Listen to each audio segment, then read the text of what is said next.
I stared at my celestial tablet as it buffered for the third time this hour. Even in heaven, apparently, technology could lag. Sarah, are you listening to me? I looked up from the spinning wheel of eternity on my screen to find Martha, recently deceased, age 72, cause of death, complications from pneumonia, glaring at me with her arms crossed. She'd been here for approximately 45 minutes and spent 30 of them explaining why the gold in heaven wasn't distributed evenly enough across all the streets. I'm listening, Martha. You were saying something about the boulevard versus the street? It's not just boulevard versus street. She leaned forward, and I caught a whiff of her perfume. Chanel number 5. Even in eternity, some things stuck. It's about consistency in naming conventions. If you're going to call it the Street of Gold in Revelation, then why do the newer developments have names like Golden Boulevard or Gilded Lane? It's confusing for newcomers. I took a sip from my mug, white ceramic with World's Okayest Angel printed in Comic Sans, and tried to remember the breathing exercises Gabriel taught us in orientation. Martha, I appreciate your attention to detail, but I promise you the streets are all the same quality of gold. The names are just regional flavor. Regional flavor? We're in heaven! Exactly, and heaven is big enough for a little variety. She pursed her lips, clearly unsatisfied but unable to argue with that logic. Fine, but I'm putting it in writing. You do that. I gestured to the suggestion box near the door, a literal golden box that, according to Gabriel, got reviewed every millennium or so. Next, Martha huffed off, and I watched her go with a mixture of exhaustion and affection. 3,000 years in the complaint department, and I'd learned that people didn't stop being people just because they died. They still cared about paint colors and parking spots and whether the manna tasted slightly different on Tuesdays. The door opened, and a man in his 30s walked in. He had that fresh arrival look, eyes too wide, movements too careful, like he was afraid of breaking something. My tablet chimed, and his file populated on the screen. Thomas Reeves, age 34, car accident, net worth at death $47,000 in debt. Thomas? I smiled and gestured to the chair across the desk. Have a seat. He sat slowly, his gaze darting around the office. The place looked like any HR department back on Earth, except the water cooler dispensed living water, and the potted plant in the corner was from the Tree of Life. It actually made people more comfortable than the full throne room treatment. So, I folded my hands on the desk. What brings you here today? I need to talk to someone about my life, about how it went. His voice cracked slightly. About how it went. That's what I'm here for. What's on your mind? Thomas took a breath. 5 years ago, I had a chance to partner with my college roommate, Dave, on a tech startup. It was going to be huge, revolutionary even, but the funding fell through at the second. The bank rejected my loan application because of one stupid late payment on my credit card from 2 years earlier. One payment, Sarah. $37. He was getting animated now, his hands moving as he spoke. Dave found another partner, and the company took off. They sold it last year for $40 million. $40 million! And I was working 60-hour weeks at a job I hated, drowning in debt, driving a car that broke down every other month. Then I died in that car, on the side of the highway, waiting for a tow truck that never came. I need to understand why. Why did God let me fail when I was this close to success? I nodded slowly, letting him finish. This was the part of the job that mattered, the part that made the Marthas worth it. Thomas, would you like to see what actually happened? He blinked. What do you mean? I mean, I can show you. The whole picture. Everything you couldn't see from where you were standing. I stood up and walked around the desk. Come on, let's take a walk. The playback room wasn't really a room. It was more like a pocket dimension where time folded in on itself, allowing us to view moments from Earth without being bound by linear progression. But playback room sounded better in the employee handbook. I touched the wall and it shimmered. This is 5 years ago, 2 weeks before your loan application was rejected. The scene materialized around us. We were standing in an upscale coffee shop in Seattle. Rain hammered against the windows, and the air smelled like espresso and wet wool. I remember this, Thomas whispered beside me. This was when we were finalizing the pitch. Watch, I said. At the table next to them, a woman in a gray suit was talking on her phone. Her voice was low, but in the playback, we could hear everything. The Reeves kid is perfect. Young, desperate, completely naive about equity structures. We get him to sign on, dilute his shares over the first 2 rounds of funding, and push him out before Series B. Dave's smart enough to know what we're doing, but he'll play along if the money's good. Thomas's face went pale. That's Amanda Hurst. She was one of the angel investors. She was, and she had a reputation for doing exactly what she described, preying on first-time founders, stealing their companies from under them. I watched his face as the truth sank in. Your loan was rejected because of divine intervention.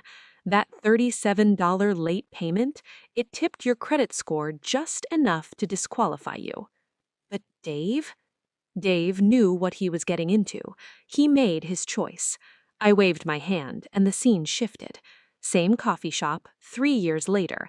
Dave sat alone, older and harder looking, staring at a settlement agreement. Amanda and her partners forced him out 18 months after launch. He got $3 million from the sale. Sounds like a lot, but after taxes and legal fees, and the divorce that followed, because this whole thing destroyed his marriage, he netted about half that, and he spent the last 2 years in therapy trying to recover from what they put him through. Thomas just stared. You thought God forgot about you. He never forgets. Back in my office, Thomas left with tears in his eyes and something that looked like wonder on his face. I made a note in his file, complaint resolved, adjustment period minimal, and called for the next appointment. Mary entered like she was walking into a battle. Mid-50s, sharp features, sharper attitude. She sat down without being asked.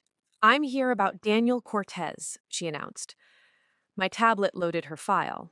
Mary Lawson, age 56. Heart attack. Unmarried. Okay, I said carefully. Tell me about Daniel. We met at a conference 15 years ago. We clicked immediately. I'm talking soulmate level connection. We talked for hours that night, exchanged numbers, and then she threw up her hands. Nothing. He ghosted me, completely disappeared. I tried calling, emailing, even looked him up on social media. Nothing. And I spent the next 15 years wondering what I did wrong, wondering why God brought someone like that into my life just to yank him away. Did you ever consider that maybe God knew something you didn't? Her laugh was bitter. Like what? That I wasn't good enough for him? No, that he wasn't good enough for you. I stood. Come on. The conference hotel materialized around us. The carpet was that industrial patterned stuff designed to hide stains. The air conditioning was too cold. Mary and Daniel stood near the hotel bar, both holding drinks and laughing at something. This was the night we met, Mary said softly. I remember thinking he was perfect. Let's skip ahead 6 months to what would have happened if he'd called you back. The scene shifted. A different restaurant, dimly lit. Mary, the version who'd dated Daniel, sat across from him. Her smile was strained. He was talking, but his eyes kept flicking to his phone. He's cheating on her, present-day Mary said. On me, I can tell. Not yet, but he will. In 3 weeks. And when you confront him, he'll gaslight you into believing you're paranoid. You'll stay with him for 2 more years, watching your confidence erode, your friendships drift away because he doesn't like your friends, your career stall because he needs you available for his schedule. I paused. And when you finally work up the courage to leave, he'll drain your savings account and disappear. The night you met him, he was married. He'd removed his ring for the conference. His wife was 8 months pregnant with their second child. And when she found out about his pattern of affairs, because you wouldn't have been the first or the last, she left him. That's why he ghosted you. He decided to try making his marriage work. It didn't last, but that's not your story. I changed the scene one more time. Mary's living room, 10 years ago. The Mary who hadn't dated Daniel sat on her couch with her niece, Elena, who was crying into her shoulder. This is Elena's junior year of high school, I explained. Her parents had just separated. She was falling apart, cutting herself, contemplating suicide, and you were there. Every day after school, every weekend, every crisis at 2 a.m. You saved her life, literally. If you'd been tangled up with Daniel, you wouldn't have had the emotional capacity to be what she needed. Mary's eyes were wet. I didn't know it was that bad. She never told me. She told you in her valedictory speech. You were in the hospital for your first heart attack and missed it, but she dedicated the whole thing to you, said you were the reason she was alive to graduate. I smiled. Elena's a pediatric surgeon now, by the way. She's going to save 83 children over the course of her career, all because you were available to love her when she needed it most. Mary was full on crying now. I thought I was alone. You never were. By the time John walked in, I was running on fumes. He was my last appointment of the day, and I was ready to clock out and grab dinner in the New Jerusalem district. But duty called. John was in his 60s, wearing khakis and a polo shirt like he'd just come from a golf course, which, according to his file, he had. Hole 14, massive coronary. Let me guess, I said tiredly. You want to complain about dying during a golf game. What? No, that was actually pretty cool, he grinned. I got a hole-in-one right before it happened. Best way to go out. Despite myself, I smiled. Then what can I do for you, John? I need to file a complaint about the cafeteria. I've been here 3 days. Where's the pizza? I was told there would be pizza. John? And don't even get me started on the coffee situation. It's eternal autumn in my sector. Eternal autumn. And no pumpkin spice. That feels like an oversight. I couldn't help it. I laughed. You're serious right now. Dead serious. No pun intended. I pulled up a map on my tablet. The Italian Quarter is in Sector 7. You're in Sector 3. It's about a 15-minute walk past the Jasper Gardens. As for pumpkin spice, that's seasonal even here. It'll rotate back in a few weeks. His face lit up. Really? That's all I needed to know. Thanks, Sarah. You're the best. He got up to leave, then paused at the door. Hey, for what it's worth, I know this job probably feels thankless sometimes, but it matters. It made me relax. He winked. Keep up the good work. The door closed behind me, and I sat there for a moment staring at my cold coffee. Long day? I looked up to find Gabriel standing in my doorway. He looked immaculate, as always, his suit pressed, his presence radiating that calm authority. You could say so, I said. Martha wanted to redesign the street signs, Thomas needed to understand his failed business deal, Mary thought she missed her soulmate, and John wanted pizza. Gabriel smiled and took the seat across from me. Sounds about right. You know, when I assigned you here 3,000 years ago, I wasn't sure how you'd handle it. Customer service isn't exactly glamorous. That's an understatement. But you're good at it. You don't just process their complaints, you help them understand grace. He leaned back. That's not customer service, Sarah. That's ministry. I felt something warm in my chest. I just show them what happened before. Exactly. Gabriel stood. And that's why this job matters. Oh, and Sarah, take tomorrow off. You've earned it. Really? Really. Get some rest. He grinned. I'll have Michael cover your shift. Michael in customer service? That's cruel. He needs the character development.